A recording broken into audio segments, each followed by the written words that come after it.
Hey y'all, welcome to Raw Vlogs. So today I want to talk about storing your breast milk. I will leave a chart at the bottom that describes how long milk is good for in the fridge, in the regular world of air, and how long it is good in a freezer and in a deep freeze. So I will leave that information down below. Now the CDC does change that occasionally, so make sure you're up to date. But as of now, of early 2021, that's where we're at.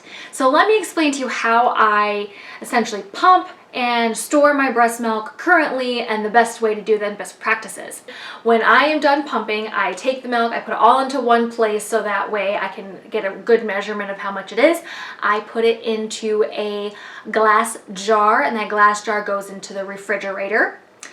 I then take my pump and my parts and I wipe it with a paper towel, and I put it into a plastic bag and put it in the fridge.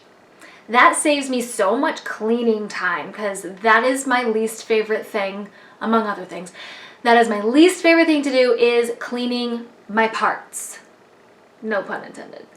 Now the second time during the day that I pump, I put all the milk back into the same bottle, put the lid on the bottle, and put the bottle into the fridge, same as your jar. The reason why you do not want to combine freshly expressed breast milk with your previous session is because it could cause bacteria growth, and it could cause essentially the antibodies and all the good stuff to go into shock.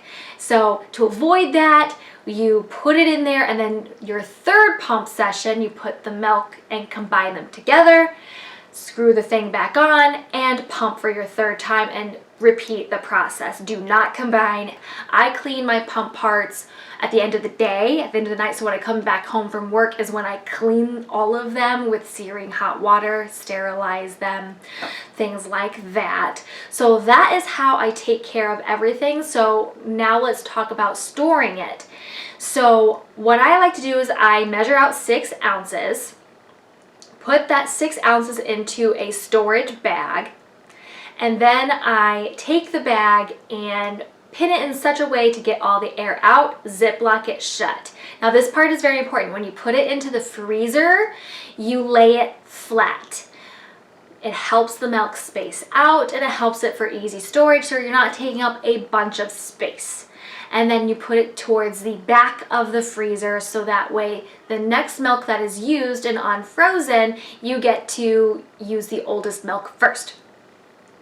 When serving it to your child, when you take a freezer bag out of the freezer, there's a couple different things that you can do. If you need the milk right away, you put it in the bag itself into a warm or hot water bowl, non-opened, and help it get to room temperature or warm it, and then you're able to serve that to your baby. Let's say baby doesn't drink it all. You're essentially out that milk because it has surpassed the refrigerator temperature. Let me explain. So let's say your baby actively doesn't drink the whole bag.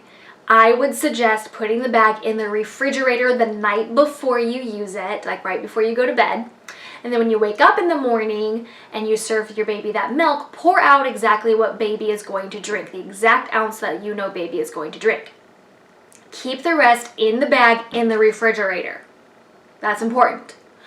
So then it's in the bottle. Then you warm the bottle either with your bottle warmer or by taking the bottle and putting it into a warm cup of water. Now, it is super important to leave what baby isn't going to drink in the bag at refrigerator temperature, because it is good for up to 24 hours in the refrigerator after it's been frozen. This is also important. Do not refreeze. Okay, I have this going on with my sitter now. She keeps it cold in the refrigerator. It gets used within 24 hours, so that way I'm not wasting milk. It's super, super convenient, and it's super important to know that, again, because milk could go bad. If you try to put it back in the refrigerator, it could go bad. It could harm your baby, could make them sick. So it's important to keep it at refrigerator temp, and then after 24 hours, if it is not used, throw it in the baby's bath. Again, another way to use the milk without explicitly giving it to your baby, so that way it doesn't feel like you're wasting it, because the added properties in your breast milk in the baby's bath is going to help moisturize the skin, take care of any scratches or bumps or bruises, eczema, you name it. Your breast milk is going to help with those types of things. So I like to save it if it's not used and put it into my baby's bath. So if there's anything that I missed, or if there's anything that you want to know moving forward in your journey of motherhood, please leave a comment below. Let me know what you want my next video to be. Hit that subscribe button, hit that bell, and if you have any questions, private message me or leave me a comment below. You guys have a great day. Thanks for joining me on Raw Vlogs.